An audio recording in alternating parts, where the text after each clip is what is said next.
you for all our speakers and all that are attending.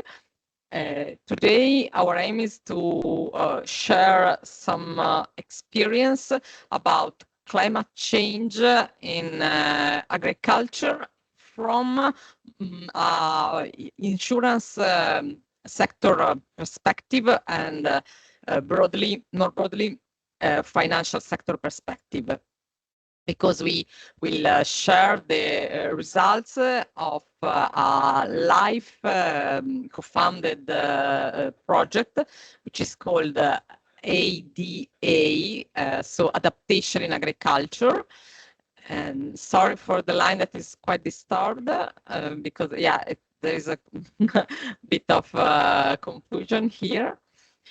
But I leave the floor, since we are 5 minutes late, to Gabriele Nanni, which is a senior project officer of Legambiente, that will give us an overview about how climate change is affecting the agricultural sector and specifically the Italian agriculture. Hello. So yeah, my name is Gabriele Nanni, and the presentation is not working. Okay, thank you very much. Okay, thank you again. So yeah, my goal is to introduce, first of all, Legambiente, but obviously to focus on the work that we do on adaptation to climate change, and specifically in this case about agriculture. So Legambiente is the most widespread Italian NGO, but apart from showing off about this, the most important thing is that we have many local groups. So we are able to carry on campaigns and, also start citizen science project like we did for Città Clima, which is Italian for city and climate. A few years ago, now it's 11 years ago, if I'm not wrong. And it's a project that wants to catalog and analyze the impacts of climate change or extreme weather events in Italy on different sectors, on infrastructure, all of this because we are focused on the damage, on the events that are causing damage to, again, buildings, people, obviously, unfortunately. And in the third part of the slide, you can see the categories of what we consider so far. But in the years, we changed it a bit, we widened the spectrum. I think that so far is what we can do, especially because, speaking about agriculture, fires can be very, very dangerous and damaging. But in Italy, we know that it's not easy to track natural wildfires. So that is the list of the categories. So as I anticipated, we use a methodology that is based on citizen science, because everybody can add an event on the website. Obviously, we double and triple check that, especially with institutional publications, official news, etc. But the main goal is to have a proper methodology, as in, a proper way to insert, to catalog these events. So we have a Google Alerts system that is the main part. Most of the events are included like this way. And at the same time, obviously, we had to consider, as I said, just the events that are causing damage, but also the situation in Italy. There are areas, regions, and cities, actually, they are very, very prone to disruptions, for instance, for floods. So for heavy rains, they are not so heavy because of how is the territory, how is the built the city, basically. So that is the main thing that we are focusing after the first check, after the first screening. That is the website, and that is just a screenshot, obviously, of the map. But obviously, there are filters. So as for users, you can go and just check your region, your city, the year that you are interested to, and the kind of events. Obviously, that is the website, but I'm not going to show you the website, I think, because it can be complicated now. I'm not doing. No. Okay. Sorry, I was just double checking. Complicated for technical issues. Every year, each year we do a report, a national report. In the last 2 years, we started to be focused on specific sectors or specific issues that we wanted to address. And this year, obviously, the focus is about agriculture. So that's why I'm here.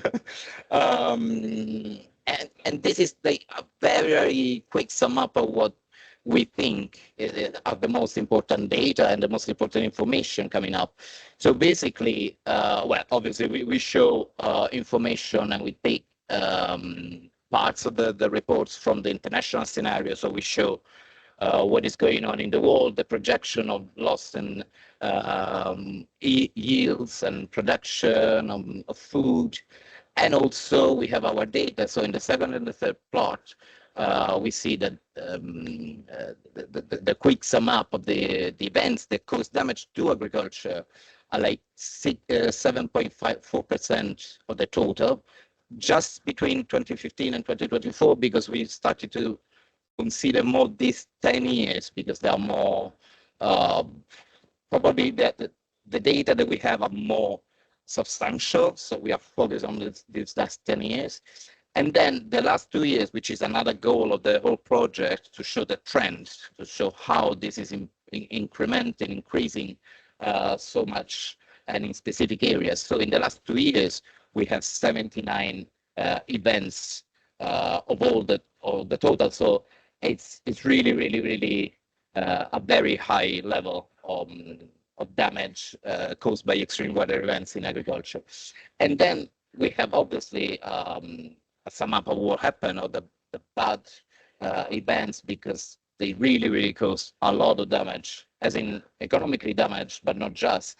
Drought, obviously. So in Sicily, Sardinia, especially this year, but we try to tell the whole story, the full story of drought. So drought in Italy started in the north, in central northern regions, at the end of 2022, during 2021, and then 2022, and then it sort of stopped because we have a lot of rain in the north. But then at the end of 2023, it started, it flipped over, and it started in 2023, 2024. So, 2024 in Sicily and Sardinia, and in the rest of the south. But then in agriculture, we see a lot of damage, and very significant damage, even to infrastructure, agricultural infrastructure, caused by hail, more and more, and strong gusts. This is because, obviously, it's not data that we are saying, we are showing just the outcome, but most of the research is saying because of the increase of temperature of the Mediterranean Sea. We know the Mediterranean Sea is a hotspot for climate change. And for sure, this intensity of hailstorms, especially, we saw hailstorms in the north and in the south, so it's quite alarming. And then obviously the recent floods in Emilia-Romagna, not as big as the one in Valencia, most recent, but very, very significant, very, very important. We had lots of lives as well. Also because, well, it's obviously, for people that don't know, it's a region that is a lot of the economy on agricultural specific products. But this region saw like two massive floods in 2023 in 2 weeks distance, and then another two massive floods 2 weeks distance, end of September and then beginning of October. So it's another part that is really important to underline which area is affected the most more constantly.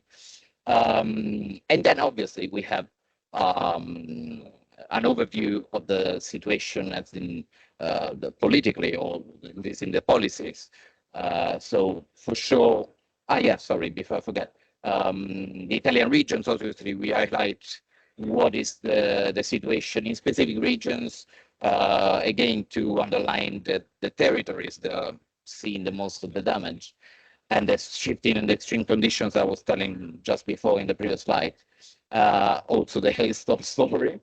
And then the policy. So we analyzed the National Adaptation Plan, and obviously in this edition, we focus also on the National Strategy for Biodiversity, because there are parts that are really, really important and crucial for the integration between the two parts, agriculture and ecology, so agroforestry and also nature-based solutions, because they are, as we know, the only way for the future of this sector, not just, but also because of the economical part. They are very cheap compared to other ideas or other more infrastructural solutions.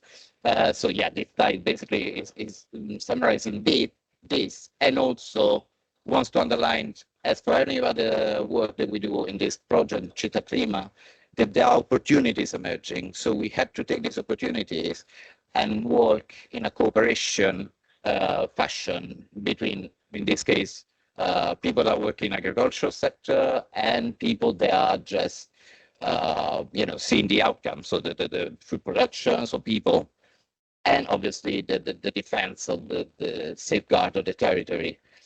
This is just some practical example, because obviously all of our works had to have best practices, because we want to show how it's possible, how much has been done in other areas in Italy or internationally, and we just summarized in some different categories, but like as I say, nature-based solutions are really, really important, but also mixing it with historical traditions is really crucial, because, for instance, this first example is in the Liguria region in Italy, which is famous for the terracing of and agriculture, and it's a technique that has been abandoned somehow, because it's not new generations are not really interested, basically, be very, very short, but it's working. It's a life project that is working very well.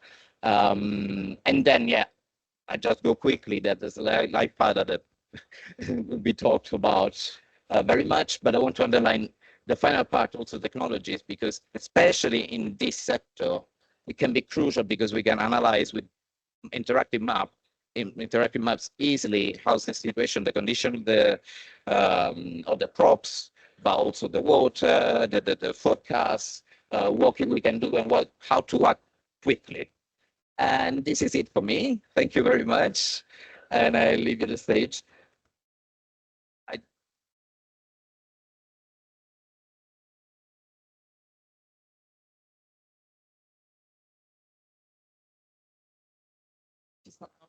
So thank you, Gabriele, for sharing with us the challenge that is absolutely huge. And now I leave the floor to Sarah Goddard, that is Secretary General of Amice, that represent the European mutual and cooperative insurance sector, and is deeply involved in dialogue with European institutions and with all the mutual and cooperative insurance sector in Europe, and that can really share with us an overview of the challenges seen by the insurance company's perspective. Thank you, Sarah. Thank you, Julia, and thank you very much for this opportunity to address everybody today. My role here is to explain a bit about the role of insurance in climate change adaptation. And in order to do that successfully, first of all, I should explain to you about Amice. Amice is the Association of Mutual Insurers and Insurance Cooperatives in Europe. So the members of Amice have a slightly different perspective than more traditional types of insurers. Generally, they are owned by their member policyholders.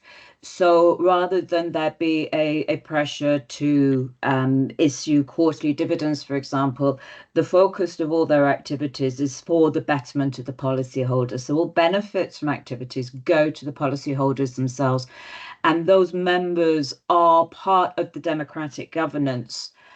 This leads to a slightly different connection between what is seen as being the imperatives, if you like, for the activities of an insurer.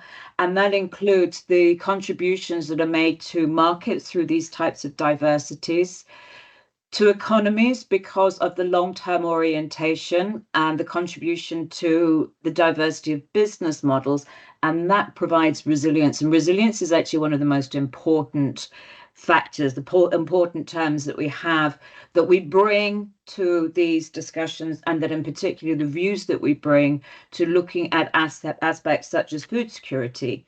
And obviously agriculture is absolutely fundamental to the food security environment.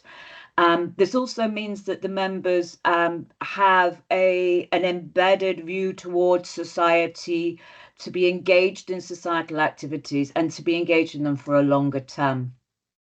So I'm coming at this obviously from the European perspective. This is the area in which we operate. And in Europe, our members are key stakeholders for the economy, looking at a long-term horizon for the future of Europe for all of its citizens, irrespective to a degree of whether they are policyholders or not with the mutuals, because it is in their policyholders' best interest. This is bringing us into all sorts of areas which are particularly important, increasingly important, and ones that I think we will find out more about as we go through the various presentations this afternoon. And one of them is this shared resilience solutions, the private-public partnerships. And Unipol, through both this and its previous project, DERIS, have proved the value of this. DERIS was used by the Climate Resilience Dialogue, which was convened about 2 years ago under the European Commission, which brought together a number of stakeholders for to look at the ways in which it was possible to actually address what's described as the climate protection gap. Just a little bit more on our sector, my sector, before we go forward. So these show that in 2022, we saw about 1/3 of all insurance transacted in Europe came from either mutual cooperatives or principles-based insurers that actually had a fundamental view of their impact as much as their protection. And you can see that in this has been growing as a percentage over many, many years now. If we look at it then in pure numbers, and the pure numbers do become important when we're discussing aspects such as what can be done. So in 2022, more than 500 billion euros in premiums was transacted between policyholders and the mutual cooperative insurers.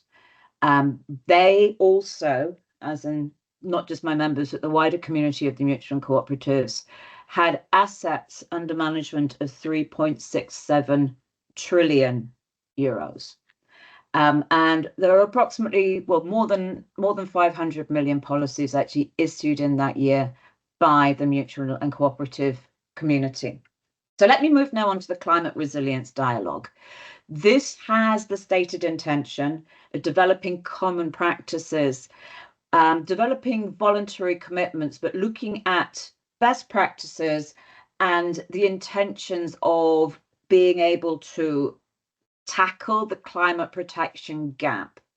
But in order to do that, we had to do a number of things. First of all, was to identify what the climate protection gap is, how it will develop, looking at how insurance itself and the insurance industry can contribute to this adaptation, looking at the actions that will actually bring policyholders closer to actually understanding the sorts of protection that they need. So insurance penetration, which is very variable across Europe at the moment, and also incentivizing investment in good adaptation solutions. This is, if you like, the risk reduction, risk mitigation part of what is no longer a binary relationship between a policyholder and an insurer. The relationship is getting deeper, from somebody buying an insurance product and then getting a payout should they have a loss, to something which has got much more richness and a partnership approach. So the participants in this climate resilience dialogue were from all sorts of valuable and valid stakeholders within the discussions. So we saw the Actuarial Association of Europe BUC, which was representing European consumers, the Covenant of Mayors, again, incredibly important to have the public authorities and public representatives actually as a key stakeholder within this. Reinsurers, IOPA, which is the equivalent of the ESA for the insurance community, the European Insurance Environmental Agency, representatives of the agents and brokers, representatives from SMEs, which are the small and medium-sized enterprises, the World Bank, corporate insurance buyers, the UN Office for Disaster Risk Reduction, and the European Commission. It was the European Commission, two of its particular directorates, so they convened everybody together, so brought all the key stakeholders together to work together to produce something that actually would be moving things along. So what were we actually trying to achieve from this? Well, our overarching objective was to understand between all of us on how important it is to narrow this protection gap across the whole of Europe. The protection gap is different in different countries, even in different regions, and also for different types of risks in different areas. So it can actually be within provinces or even more local. And then, of course, certain countries in Europe will have much more exposure to drought than others, for example. So we haven't got an absolute commonality at the top end, but what we do have is an understanding that as climate change impacts, it changes the baseline of all of this. So what we were trying to do was understand the gaps and the potential solutions on the lost data. And data is so important in these situations. If you don't have the data, you don't have the understanding of how these gaps are developing, how the losses are developing, how the exposures are developing, and therefore how to be able to narrow them as much as possible. So that's the understanding of the gap. We then had to look at how we could foster the role of insurance to build resilience, to look at adaptation, to look at risk mitigation. One of the really important aspects of this was risk awareness. And the risk awareness is very much underestimated as to whether people genuinely do understand where they stand within their exposures. How to mitigate those exposures then comes through from that risk awareness. Then within the availability of insurance, looking at aspects of insurability, looking at aspects of the appetite for insurers to work in isolation or increasingly in partnerships, looking at how insurability can be improved, and then looking at how those partnerships and other complementary actions, as we described them, which could be non-insurance type solutions, but increasingly areas such as public-private partnerships can actually make a difference. So what is the role of insurance in this? Well, let's go back to Insurance 101. Insurance plays a critical role in supporting economic activity, and this is a generality, protecting people, their homes, their businesses, and aspects of all commercial and economic activity where possible. One of the points that we have to not just acknowledge but adapt to is that extreme weather events. At the World Economic Forum earlier this year, at the beginning of this year, it was perceived then that extreme weather events were the most likely risk to cause material crisis during 2024. If you look at, again, my focus is obviously predominantly on Europe. If you look at what happened in Valencia 2 weeks ago, unprecedented scale of rainfall, unprecedented scale of loss, impacts which are still being assessed at this point in time. So what can insurance do with this? What is the role of insurance? It's about coping. It's about providing the coping capacity dimension by this approach of transferring risks. So if somebody has a loss, being able to compensate them for the loss they have, but also the mitigation adaptation strategies that are increasingly important in order to maintain the insurability. Another aspect, which I'll just touch on here, is something for another session, is that I mentioned about the fact that insurers have significant assets under management. This means that insurers are key investors in the global economy as well as national and European economies. And there is also a role, therefore, for insurers to play in contributing to adaptation techniques which take place through investment strategies as well as providing traditional insurance products.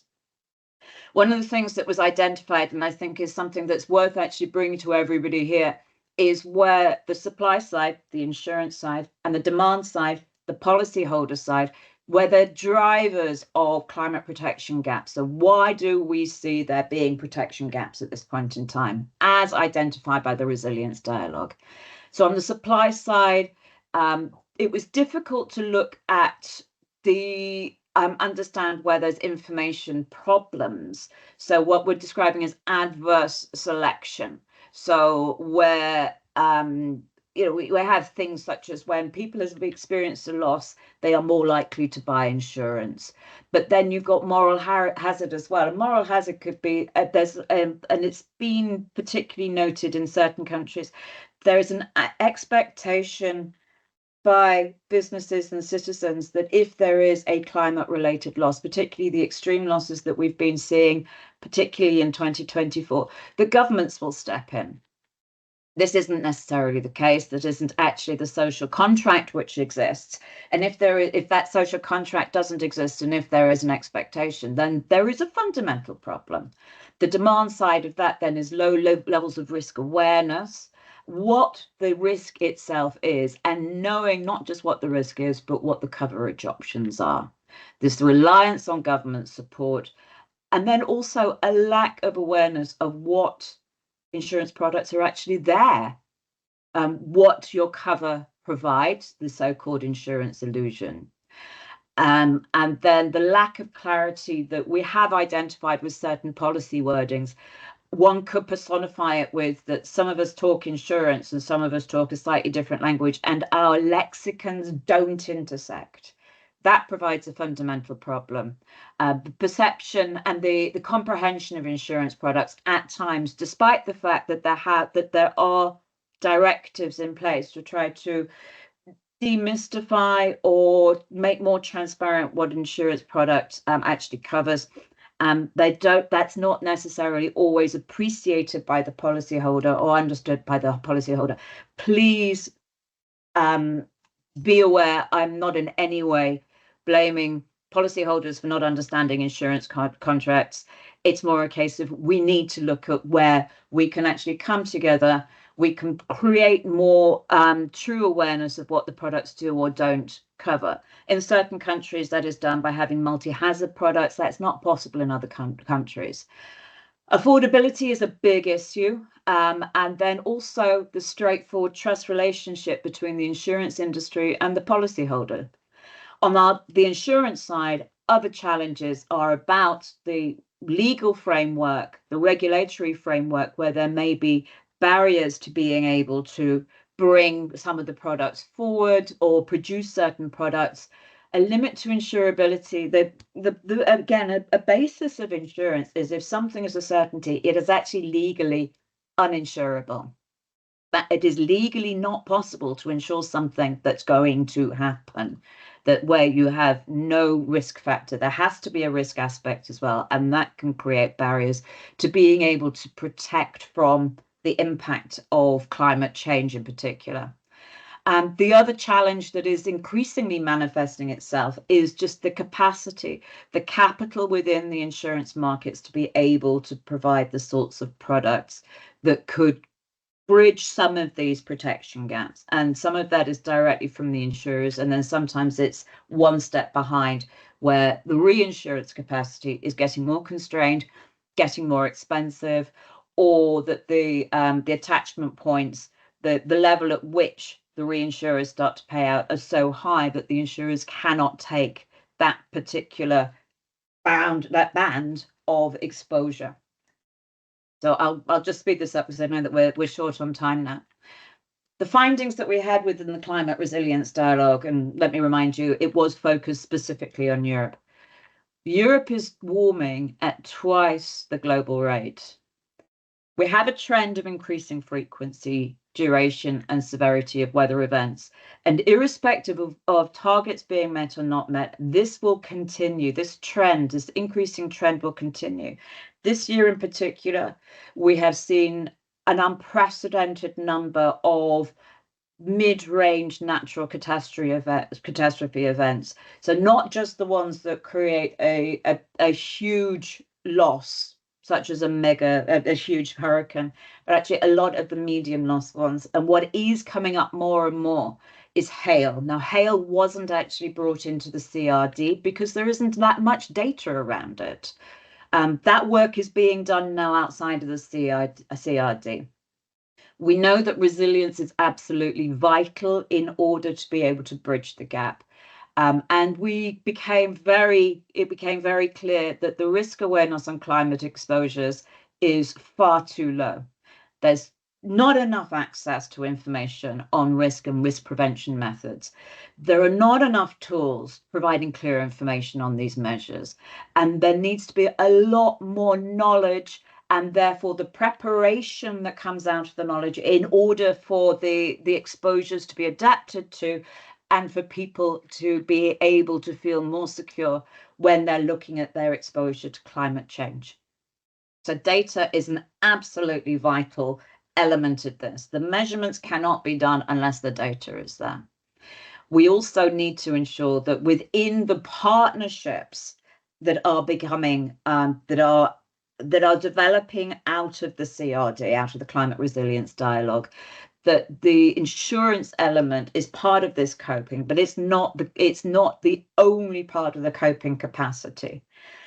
Affordability is key, but the affordability, again, it has so many dimensions that come into the challenges towards affordability. I mentioned about access to reinsurance, for example, frequency and severity, and therefore not just the exposures, the amount of the cost of the exposures, but how often these events are going to happen also impacts on affordability.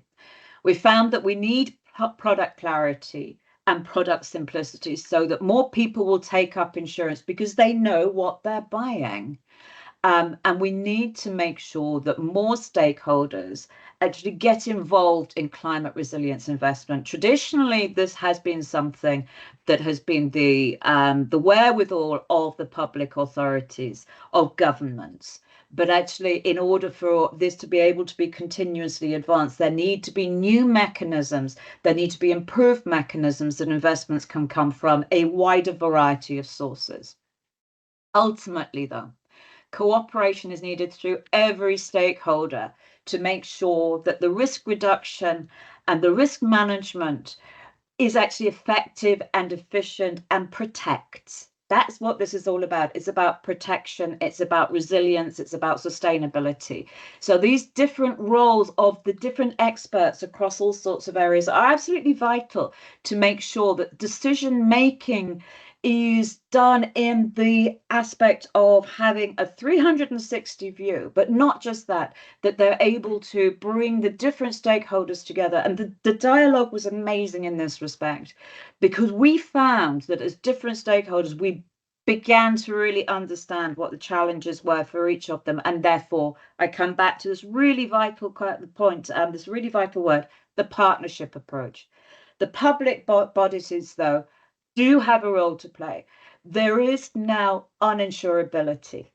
Coming back to certainty. If a risk is certain, and essentially if a loss is certain, there is no risk, that is uninsurable by law.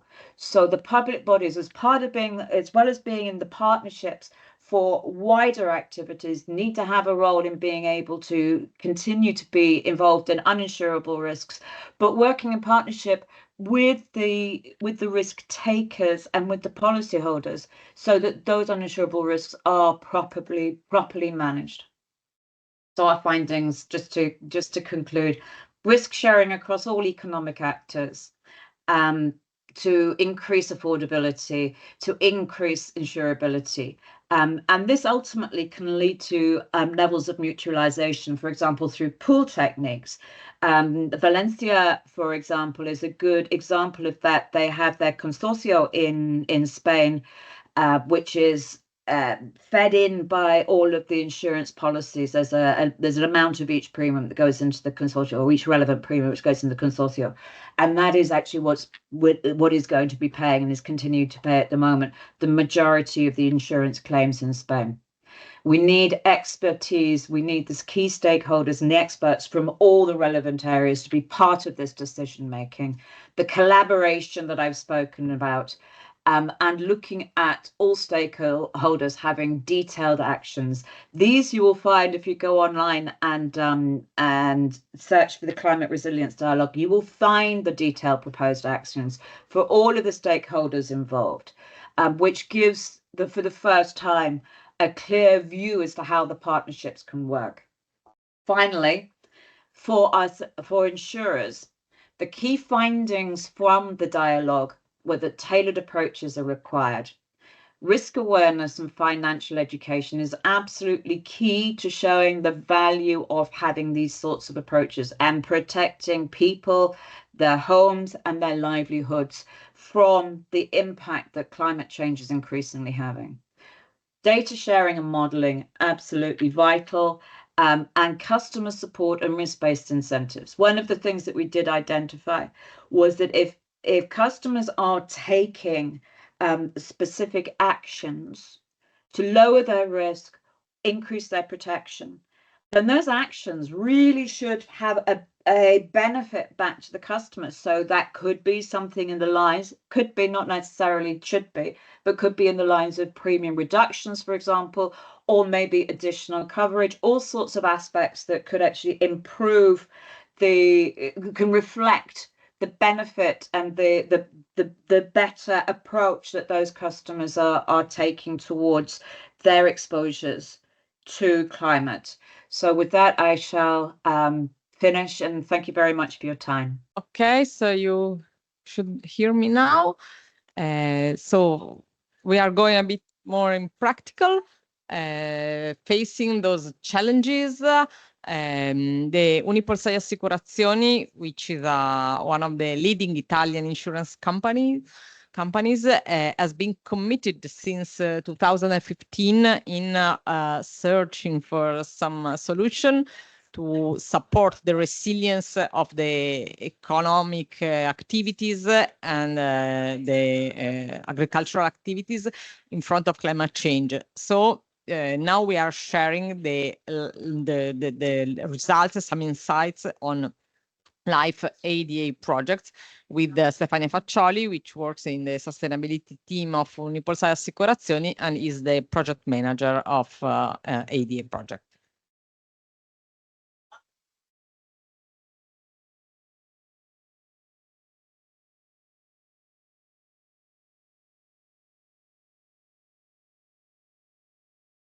The project, the ADaptation agriculture project, aims at increasing producer organization and farmers' capacity to adapt to climate change. It transfers the knowledge and building tools to farmers to help them to set efficient adaptation plans. In this way, the project helps farmers to reduce risk and maintain the whole value chain revenue. The Life ADA project focuses on 3 supply chains: dairy, wine, and fruit and vegetable. The project is coordinated by Unipol Assicurazioni. The project partners are Research Institute, regional public administration, trade organizations, and professional agricultural organization, a company specialized in big data analysis, and an environmental NGO. ADA aims at testing, implementing, evaluating, and disseminating an innovative model to boost adaptation in climate change. First, ADA transferred knowledge to farmers and producer organizations to increase the resilience of individual farms. ADA also created a tool to support farmers in setting adaptation action plans and guide their investment decisions to talk current and future climate change impact. Secondly, ADA implemented an innovative model of public-private partnership between insurers, research institutes, and regional public administration. This collaboration led to setting risk scenarios, disseminating of knowledge on climate risk management, and planning public and private adaptation measures. Finally, ADA promoted an innovative rule for insurers to build farmers' capacity to implement actions to prevent and manage risk. ADA follows an approach based on shared value creating. The goal is to foster the adoption of adaptive measures by farmers in order to create the enabling condition for insurability of the agricultural sector in the long term. The project objects transfer knowledge on climate scenarios and risk management and adaptive measures, frame current political strategy at the regional level to support farmers' planning of risk prevention and adaptation action, build proper tools to support the decision-making process of farmers and define adaptation plans, promote an innovative approach by insurers to strengthen risk reduction capacity in order to maintain the insurability of farmers in the long term. Life ADA to learn, adapt to and resistant. This is a Life ADA project. Thank you.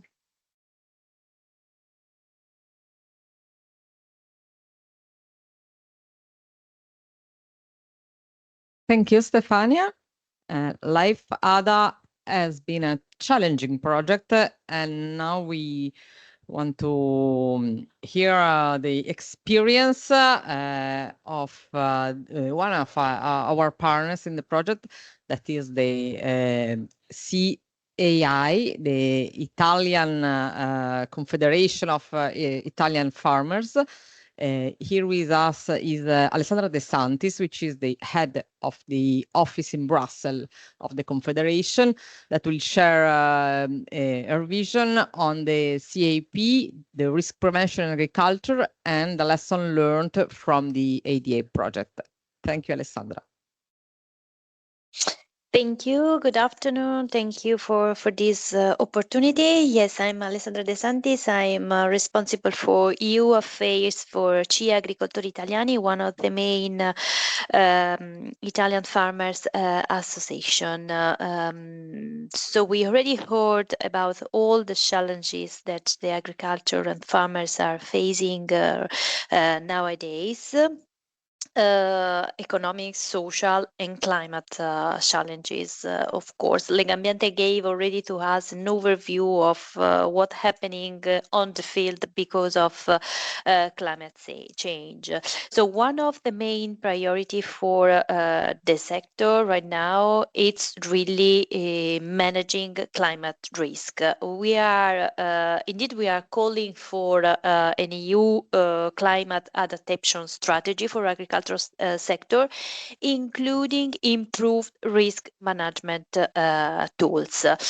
Because of course what we need is to have policies and measures in the future, in the coming months, in the coming years, for adaptation and mitigation. But of course we need the risk management tools will have an important role for the future, because we have to dealing with this extreme climate event. The current CAP is not giving the right and the sufficient answer to our farmers, so it needs to be changed and improved for sure. Risk management in the CAP should be fostered by member states, because farmers need to be able, let's say, to have a toolbox of workable, cost-effective risk management tools. In the current CAP, the programmation 2021-2027, there are specific possibilities of risk management for farmers. The problem is that they are not sufficient and well used by the farmers, even because maybe sometimes they are not well promoted by the public administration through the policies. One of the main regulation of the CAP, the one on strategic plans, contains 2 articles on these tools. Article 19, which allows member states to assign up to 3% of the direct payments from the first pillar to be paid to a farmer for the farmer's contribution to a risk management tool. Unfortunately, this possibility has been implemented only in 3 member states only: Bulgaria, which decided to give 1.5% of this measure; Romania and Italy, which decided to give the 3%, so the maximum, to this tool. And then there is the Article 76 of the same regulation, which allows member states to grant support for risk management tools. And the support may be granted to promote risk management tools which helps active farmers manage production and of course income risk.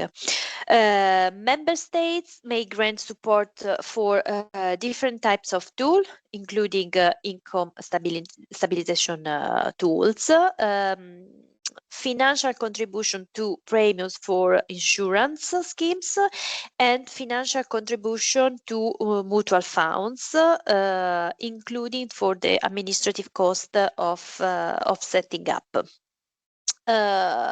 Of course, analyzing the situation in the 27 member states, we can say that the most used tool is the insurance, but it's still not enough.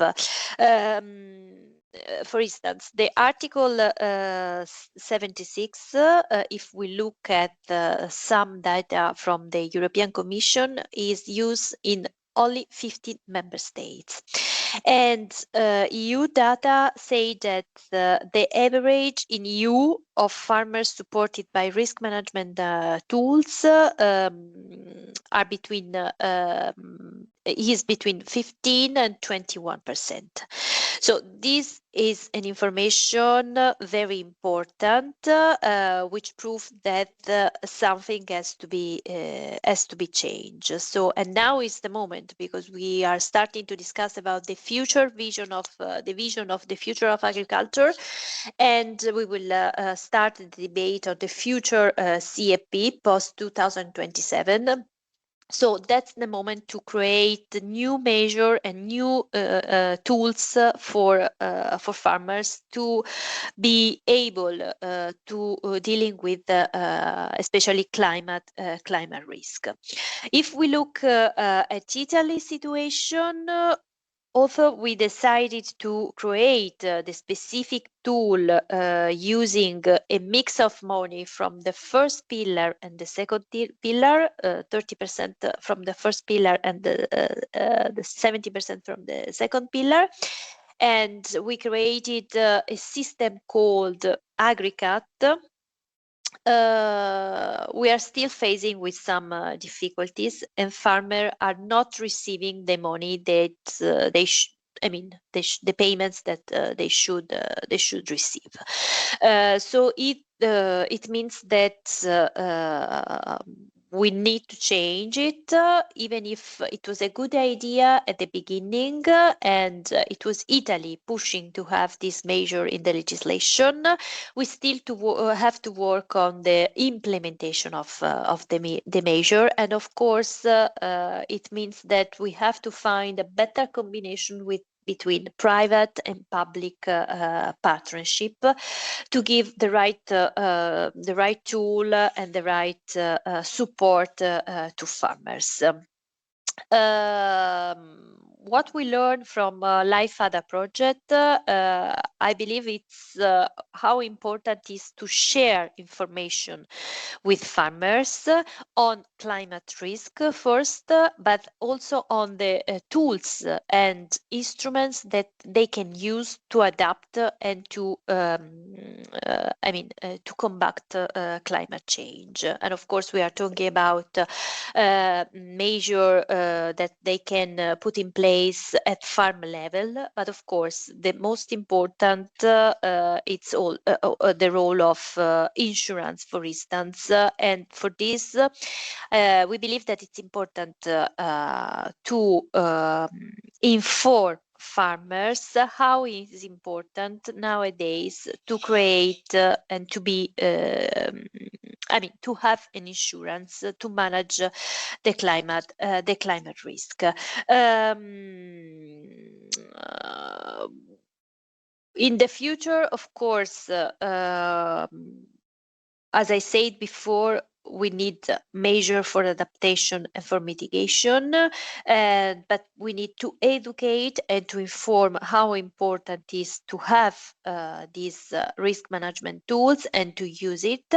But first of all, as CIA, we will work till now, and to better say, we started already to work on it, to influence the European institution, the legislators, to create and to have some tools really available for our farmers. I heard some presentation before, and I think it's even important to share best practice and all the information that we have concerning insurance for farmers, for instance, because we have to find the key to give answer to the sector. In the recent document of strategic dialogue, which was published in September by a specific group asked by the President von der Leyen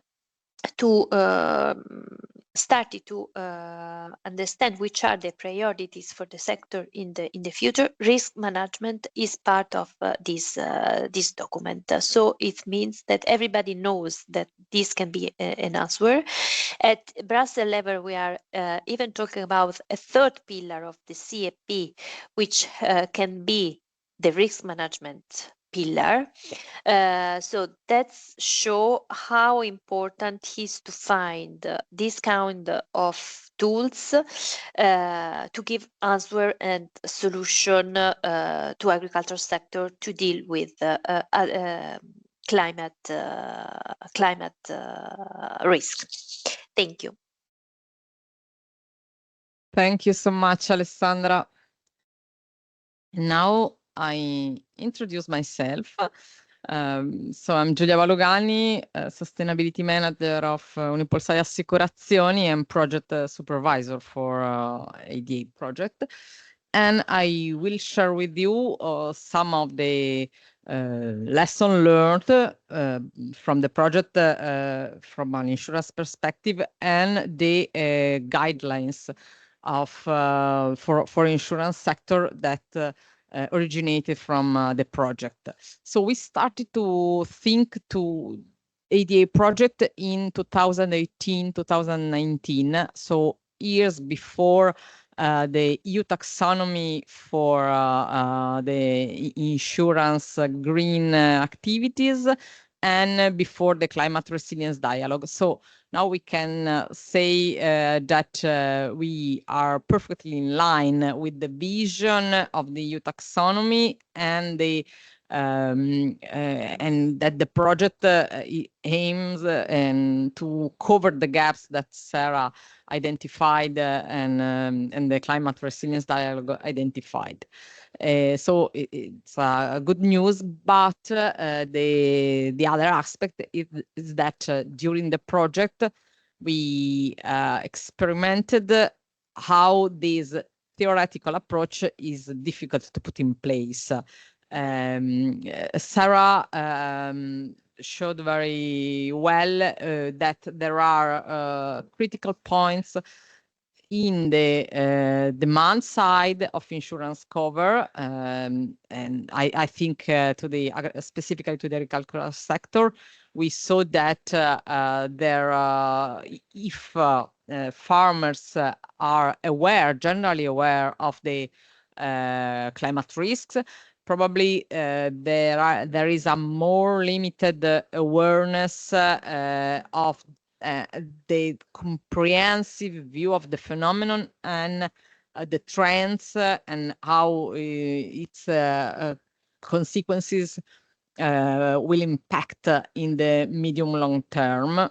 And still farmers probably have limited incentives to take adaptation measures since the most European and national schemes are significantly focused on ex post compensation as like AgriCat that Alessandra has just mentioned.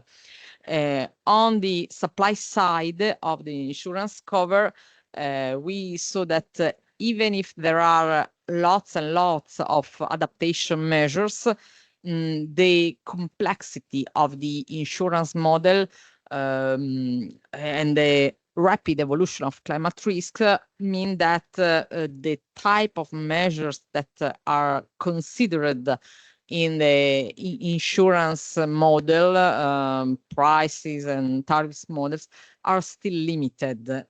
And even if the legal and regulatory indication recognize that the price incentives are the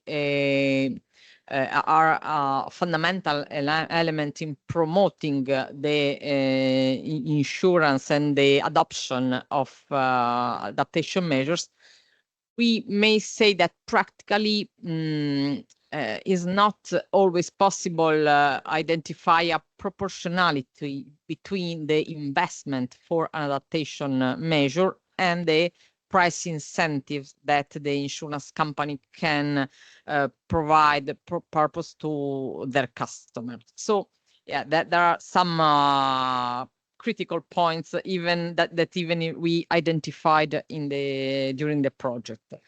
And there is a general transversal critical point about data, but I think that everybody has already pointed out it. So some suggestion for the insurance sector that we can share after the experience of the project. First of all, of course, insurance have to intervene on their core business, so on the definition of insurance product. And insurance companies need to define their own bonus criteria in the construction of products and tariffs, according, of course, to solid risk-based approach. Okay, discount on prices cannot be not risk-based, of course, And these require a lot of solid information and solid information infrastructures. And constructing this infrastructure is not, unfortunately, a short-term process, but is a medium long-term process. But we can say that the Life ADA tool that is one of the main output of the project can really be a useful fundamental tool in building some information infrastructure, because it allows to collect data that are georeferentiated, so very precise on the different farmer situation, and data on different crops and different sectors in which the farmers operate, and that the tool can give even information to the farmers on their adaptation plan, so can give them information on the adaptation measure. So we, from an insurance perspective, think that it's very important. But even EIOPA, the European regulator for the insurance sector, pointed out the importance of tool for building this mechanism and covering the coverage gap. And then other suggestion is to cooperate and collaborate, as emerged from the climate resilience dialogue. Firstly, with the trade association and producer organizations. So we are perfectly aligned with our project partners, because they play a fundamental and recognized role in coordinating and supporting the farmers. They have their trust. So we, during the project, we saw that they can be a very they can have a very pivotal role in spreading the awareness of risks and collecting information for farmers. So in this mechanism, they are an actor, a very fundamental actor. Then, secondly, cooperation with public administration. This was one of the goal of the project, identifying, as we said, some new way for partnership, public-private partnership. And we saw that a fundamental starting point for this cooperation is linked to data. Public administrations have data, and of course they make policies, they define auto funding the different activities. So they are a central actor in the adaptation mechanism, and we think that they could try to put in place this central role, starting from defining a strong governance of data, because we partnered with the regional administration level, and we think that it's a good level, because it has a wide view of the territory, but is at the same time is near to the territory. And we think that regions could define policies and activities to guarantee a better sharing of data to all the actors interested in these adaptation challenges. And the last point, during the project, we found that it would have been interesting to explore a further path than those that we had in mind at the beginning. And And the idea came from the proportionality issue. Because we identified the credit sector and banks, institutions that provide credits, like a potential partner to support this adaptation approach.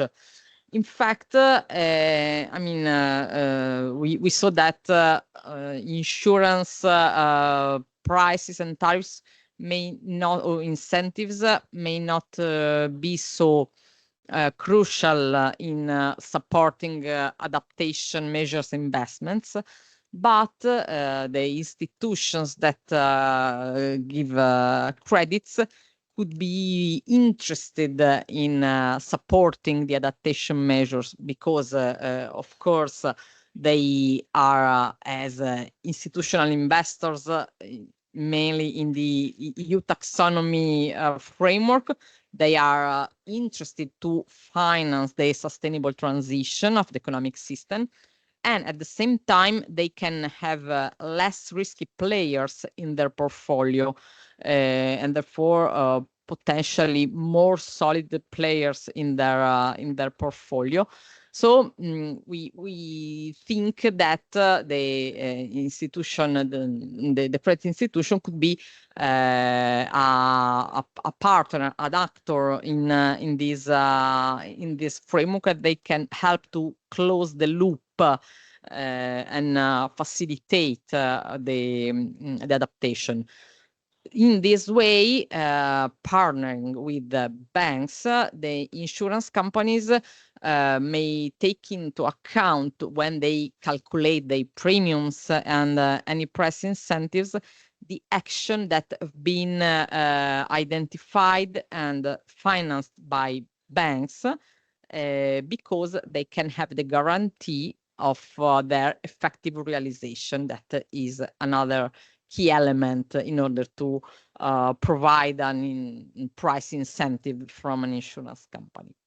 So those are the suggestions, and now the last part of the meeting is focused on exploring these suggestions, and now we will have an European perspective from another European insurance company. Is with us Wim van Hesch, which is a policy advisor agriculture at Achmea, and will share with us the Achmea experience on the support of the adaptation of the agriculture sector. Thank you, Wim. Thank you, Julia. Can you see the screen now already, or is that fine? Yeah, perfect. And you can hear me as well, so that's really good. Perfect. Thank you, Julia. Thank you, Live ADA Project, for giving Achmea the opportunity to share some experience from the Netherlands. My name is Wim van Hesch, born and raised on a mixed farm in the southern part of the Netherlands. After high school, I started working for Achmea, and I have a bachelor degree in management, economics and law. Achmea is part of the Dutch Association of Insurers. The association has an agricultural committee, and I'm a member of that committee. We discuss within this committee themes like climate change, but also we discuss how to prevent fires in sheds to avoid animal losses. I'm policy advisor of agriculture, and I'm one of the statutory directors of NV Hagelunie. And Hagelunie, that's a special legal entity within the Achmea group, and we insure the glass houses and crops that are grown inside the glass houses within that special entity. A little bit about Achmea and the agricultural sector in the Netherlands. I think Sarah already touched on it. Achmea is founded by farmers back in 1811 and has become one of the largest insurance companies of the Netherlands. And it is the largest agricultural insurer in the Netherlands. Back in the days, farmers put money in a jar. And if one of them had a fire in the haystack, because of spontaneous combustion of hay, they could take money out of that jar to compensate the loss or retrieve money to rebuild the shed. This is often the foundation for mutual cooperative insurance companies. Keywords are solidarity amongst members. It's all about members and sharing risks together. The purpose of ECMIA is sustainable living together. Sustainability is key in the way we do our business. ECMIA has about 10 million customers, and 5 million of them have, let's say, taken out a health insurance with us. So it's not only for the agricultural space, but also for all the other clients. Of course, ECMIA supports all the 17 Sustainable Development Goals. But from an agricultural sector perspective, there are 3 goals that we believe we can make an impact.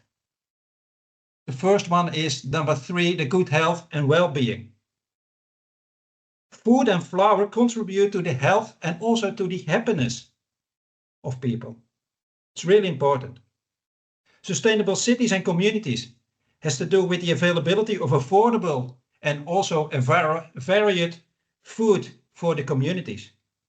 And if you produce it locally, then you have less food miles, but also you protect and enhance the communities because you have your workers coming out of that community. And last but not least, climate action. Support growers to become CO2 neutral by 2050 or earlier. And the way we want to do that is not by excluding clients, but to engage with them. Have a dialogue. That's what we heard today as well. Have a dialogue with the farmers and the growers to determine the risk, mitigate the risk. And maybe there is at the end a risk that still must be insured.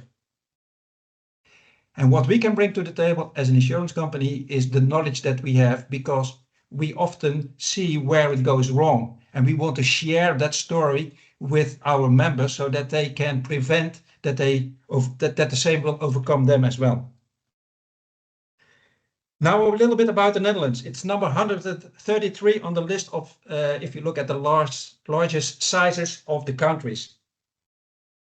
You are now in Azerbaijan and we are only half of that. But we have a very fertile delta in the Netherlands because all the big rivers, a lot of big rivers, River Rhine, they leave the Netherlands towards the North Sea. And that's the fertile soils. That's one of the reasons why the production levels are that high in the Netherlands. There was a very interesting contribution in the National Geographic with the title "A Tiny Country Feeds the World," because the Netherlands is, after the United States, the second largest exporter of agricultural products in the world. And one of the things that why we have, let's say, that high yields has to do with the controlled environmental agriculture, protected cropping, in other words. So we can grow a lot of vegetables within the greenhouses. We have 10,000 hectares covered with high-tech greenhouses. We call them glass houses as well in the Netherlands. One of the suggestions of the outcome of the live EDA is an intervention on insurance products. And I think if you talk about mitigation and adaptation, I found a nice definition. Mitigation aims to avoid the manageable, and adaptation aims to manage the unavoidable. So that's interesting to look at from that perspective. Half of the Netherlands lies below sea level. And the big glasshouse area is very close to the North Sea, so is also below sea level. When we experience heavy rainfall, we try to avoid local floodings by capturing the water in silos as a climate adaptation measure. And we need the fresh water to irrigate our crops in times of drought. And then we can use the water of the silos or dams to irrigate the crop. But now, and that's what you see on the photo as well, we have put, let's say, floating solar panels on the silos or the dams, so that we can produce electricity and that we can make less use of fossil fuels. That's also a risk mitigation measure. Growing crops in greenhouses has the potential to do this in a more sustainable way in comparison of growing crops outdoor. For example, growing tomatoes in greenhouses, glasshouses, can be done with only 10% of the water that you use normally in outdoor production facilities. And the quality and the yields in greenhouses are even higher. So there is less pressure on the environment if you grow your crops in a controlled environment. Greenhouse sector is a capital intensive sector and therefore deals with large insured sums.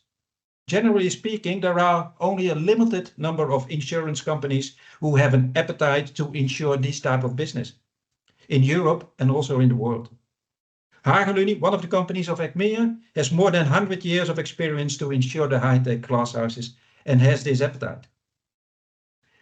How do we do then our business? We have our own risk engineers on our payroll, and we have risk specialists to inspect the glasshouse before we write the risk, so that we can discuss, let's say, the risk mitigation measures to reduce the chance of a loss and or to control the impact after an event by compartmentalization, for example. These are the things that are paramount important to us and the growers, to keep them growing, because they really don't want to have losses as well. They want to keep growing, and that's what they are good at. The technical lifespan of modern greenhouses is about 20 years. So when a grower wants to build a new glasshouse, it will be there for 20 years and must deal with climate changes over that period. So hardened glass is stronger than normal standard float glass and therefore is better fit for the future with more adverse weather conditions that are coming in. For example, it's already mentioned the new risk of hail. So there will be in the future, near future, bigger hailstones, and that hardened glass can withstand, let's say, it a little bit better. And hardened glass is more expensive than the normal standard floating glass. So there comes one of the other things that you mentioned, Julia, about the partnership with the financial institutions comes in place, because it's a little bit more expensive, but it is more, let's say, durable, sustainable. So why don't make that investment together? Investments in renewable energy in the protected cropping industry are important to become energy neutral in 2015. And we want to engage with the farmers to think along with them, exchange our experience of losses and experience with these new techniques, and try to find together ways to make these new risks insurable. Another suggestion of the LIFE ADA project is to collaborate with producers' organizations. And it is good to mention that we strongly believe in the collaboration with producers' organizations. And we have special functions within our company to deal with that. So we have sector managers are dealing, let's say, with the different types of businesses in the Netherlands. For example, we have one for the intensive farming industry, like the dairy, the pigs and the poultry farms, the outdoor production, cropping farms for potatoes, sugar beets, etc., and for the protected cropping. We, and more in particular, our sector managers protected cropping, work closely together with Glastuinbouw Nederland. That's the producer organization for the greenhouse business. Glastuinbouw Netherlands is the leading network of the Dutch greenhouse horticulture sector. Our employees have contact with the individual client, but this person tries to achieve goals with the sector as a whole. And if this is successful, it will be applicable to the individual clients and members of the producer organizations as well. Glastuinbouw Nederland has the ambitious goals as sector to be energy neutral already in 2040. And this is 10 years earlier than according to the Paris Agreement. This means that they put a lot of effort in replacing the old energy supply chain with renewable energy like geothermal energy, solar panels and wind turbines.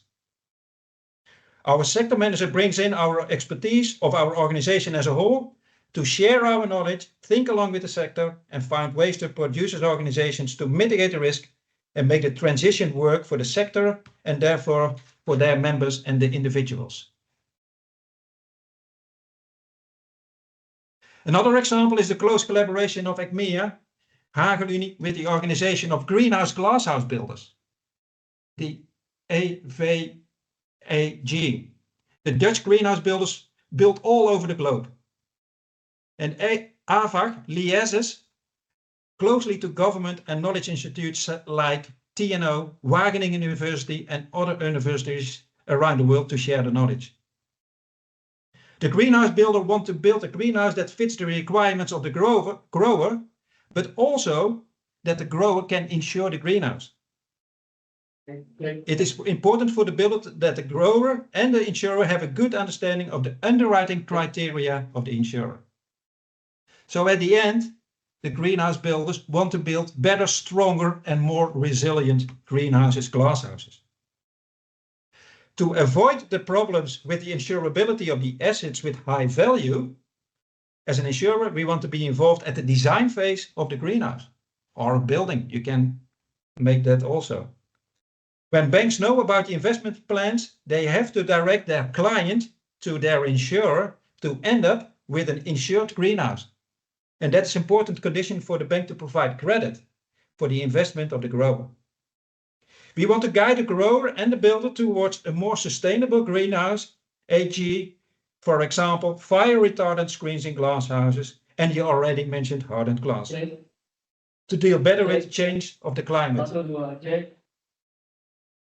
We can do this on an individual basis, but we can collaborate with the greenhouse builders.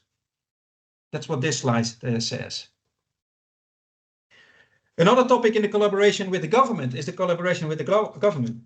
The Netherlands had a system that the government supported farmers, private persons, entrepreneurs after a disaster, often weather-related disasters. From a budgeting perspective, this was for the Dutch government not a preferred way to go forward. And then the clarity of the government gave room for the insurance industry to think about insurance solutions for weather-related events. In close collaboration with the Ministry of Agriculture, the farmers' organizations, the agricultural insurance of the Dutch Association of Insurers, a new product was developed. It's a perfect example of a private-public partnership. The standard cover for outdoor crops was hail. And the industry has developed a multi-peril crop insurance. To qualify for subsidies, the new product, crop insurance product, must give a broad cover for weather-related events.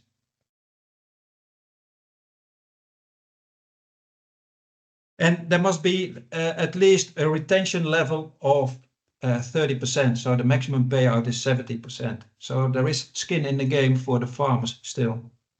The government support is allowed by the European Union when this fits within the WTO Green Box. And I think Alessandra already mentioned that there is, let's say, something to do with insurance premiums according to the CAP. It's a long story why we as ECMEA currently don't have an MPCI product in the market, but I'm not going to elaborate on that. But this product is offered by two insurers in the Netherlands, Agriver and the Verenigde Haven. And I think Julia already mentioned that as well. Another way of collaboration with the government in the Netherlands is related to unburden farmers with their administration. If a farmer gives us consent to connect with the government to have an insight in his cultivation plan so that we can adjust his cultivation plan as part of the insurance solution. We get insights in the crops planted, but also we can renew the contract without asking. This is my last slide. I've already touched on this topic when we discussed the collaboration with the greenhouse builders. it's really important that banks convince themselves that the assets that they finance are insurable. And sometimes they ask to transfer the rights of the policyholders of the insurance to the banks. For example, payments of claims before that, so that they have enough security to grant the loans. Achmea has a very close and long-lasting relationship with Rabobank. They have also sector managers to connect with in the industry and bring in the experience and expertise of the different sectors all over the world. Our sector managers have a close connection with their sector managers. The agricultural sector in the Netherlands is well financed by the large banks in the Netherlands. Sustainability on how farmers or growers adapt his operations to the possible effects of climate change are becoming increasingly important. Generally speaking, a good risk to finance is a good risk to insure and vice versa. There are a lot of possibilities to work together with financial partners. That's at least the experience that we have in the Netherlands. I'm at the end of the presentation now. I've provided some examples that work for Achmea and our agricultural insurers in the Netherlands based on the outcome of the live EDA project in relation to intervention of insurance products, collaboration with trade organizations and producers organizations, cooperation with public administration, and involving other financial partners. Thank you very much for your attention and for your time. Thank you so much, Wim. I think and I always thought that Achmea is a best practice in sustainability. So knowing that we identified common issues and common solution is quite important for us. So our last speaker is Riccardo Ghini, the coordinator agri-banking for BPER Banca, because of course our thoughts about involving a banking partner weren't general, but were conceived working with BPER Banca, that is for a lot of reason is quite near to Unipol Assicurazioni. And so Riccardo will tell us something more about how the financial sector can support the climate change adaptation in agriculture. Thank you, Riccardo. Thank you, Julia. Can you hear me well? Yeah, okay. Perfect. Yeah, thank you. So you mentioned the financial institutions, so here we are. Good afternoon, everyone. I'm pleased to be here and thank you for your invitation. On behalf of BPER Banca, we are the third largest banking group in Italy with 5 million customers and a strong presence throughout the country, represented by over 1,500 branches, around 20,000 employees, and more than 150 years of history. BPER is a bank that intends to be at the service of companies operating in such a strategic sector for the Italian economy as agriculture and the agri-food business. To fulfill this role in the best possible way, both in terms of financial product offerings and commercial presence on the territory, BPER Banca has set up a specific agri-banking service unit, which I have the honor to represent here today. Agri-banking is a specialized hub designed to meet the needs of enterprises in one of the excellent sectors of Made in Italy, a leader in exports, which has seen Italian exports grow steadily in recent years. The organizational structure of agri-banking service, supported by the corporate lending department as part of corporate management, is focused on designing and implementing a range of financial products tailored to meet the specific needs of companies in this industry.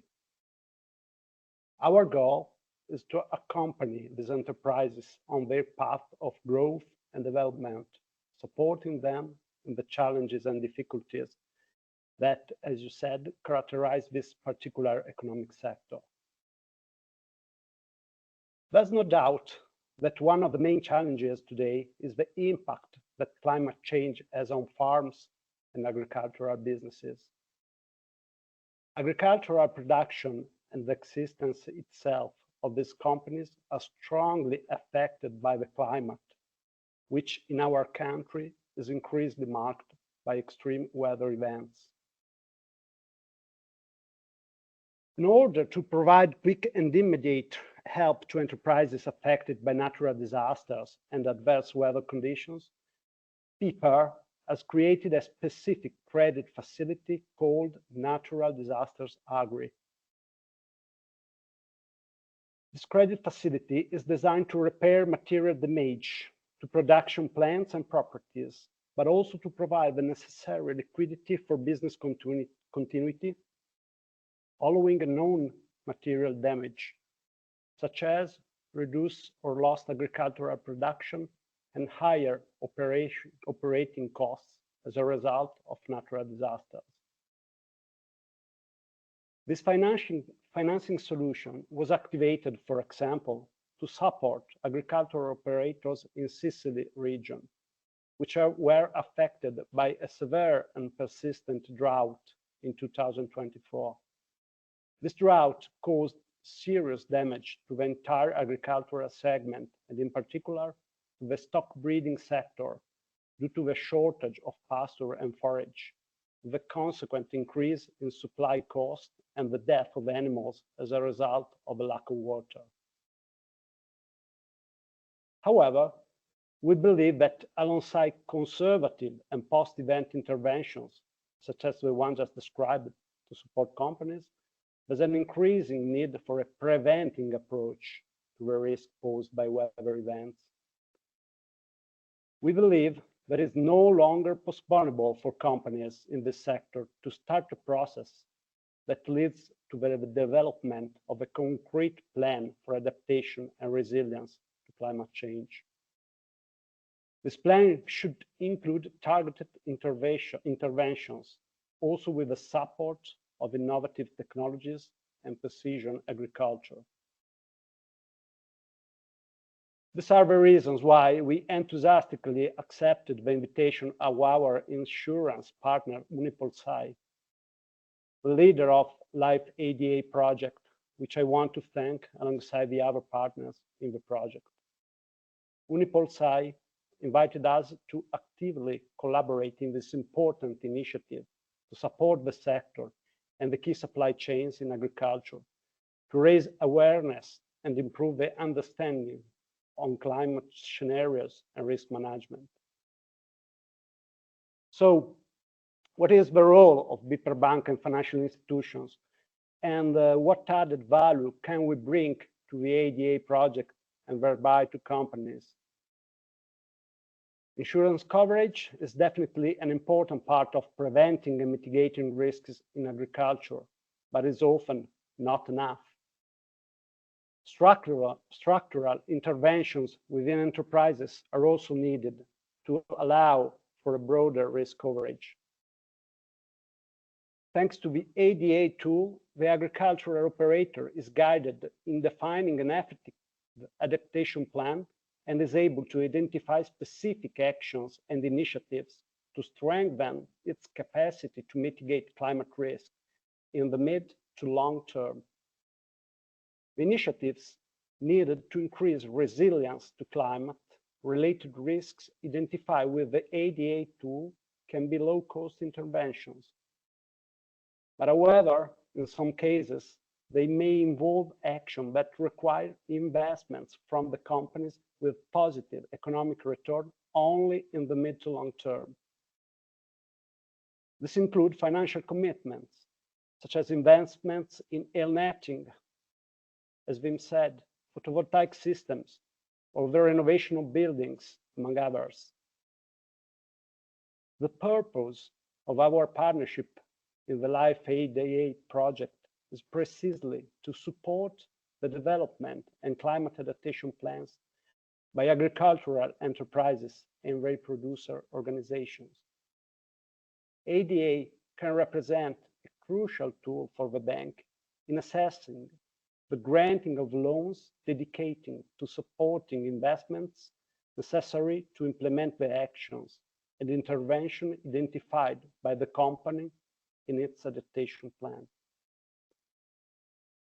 Specific financial solutions, possibly also combined with incentive measures, guarantees, and public contributions, will ensure the proper allocation of European funds towards interventions aimed at improving productivity, resilience, and sustainability of agricultural sector, including from an economic perspective.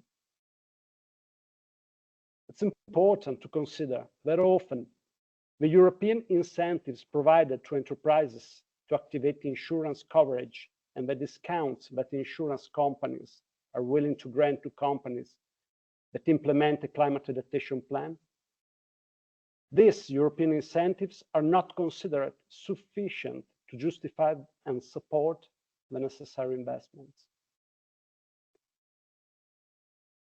The bank's initiative can certainly be a stimulus for businesses to complete the implementation of efficient plans for adaptation to climate risk and enable enterprises to become more resilient, secure, and definitely insurable.